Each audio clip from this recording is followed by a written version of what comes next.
Contactors.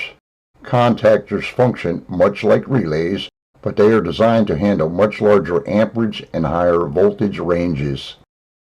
They have a coil that, when energized, creates a magnetic field that pulls down a metal armature. Attached to the armature are spring-loaded contact points. In most applications, the contacts are normally open, though you may find special applications where they are closed and they open when they are energized. To keep things simple, we're going to take a closer look at the standard normally open contactor. When we remove power from the coil, the spring pushes them back into their original normally open position.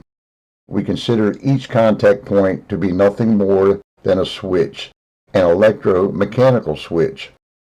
When it's open, we read infinite ohms or open line. When it's closed, we should be half ohm or less. Note, don't do an ohm reading with the power on. Each switch line or contact point is considered a pole. So if we have one contact point, it's a single pole contactor. If we have 3 contact points, it's a 3-pole contactor. Pay close attention to the nameplate ratings when selecting contactors. On a contactor, you will likely see 2 voltage ratings. One is the highest amount of voltage you can apply across the contacts. The second is the coil voltage. Just like on a relay, you have to pay very close attention not to apply the wrong voltage to the coil. You will typically see 2 amp ratings also. One says resistive loads, which is usually a higher rating than the one that doesn't say resistive. Resistive load currents are usually consistent.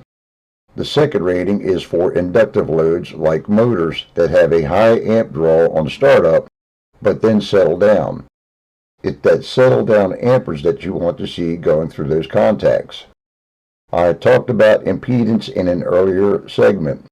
When changing contactors, it's best to use a like-for-like contactor from the same manufacturer, especially if it's a European-made contactor. If you have sensitive electronics in a control board, the incorrect impedance on a contact coil can interfere with the operation of the electronics. The impedance is not listed on a data tag. It's always best to consult the equipment manufacturer before replacing an existing contactor with a generic off-the-shelf. Other things to consider is size, shape, mounting, wire connections, and temperature rating. There are a lot of specialty contactors out there that have extra auxiliary switches and lines. Some coil terminals are marked with C1 and C2, and others may say A1 and A2. Reading the voltages across the contacts while the coil is energized is the best way to test the contacts. Inaccurate or varied readings will usually indicate the contact is not closing properly. Contacts can stick open. They can also stick closed, keeping whatever you wanted to turn off on and running. Replace the entire contactor if either condition exists.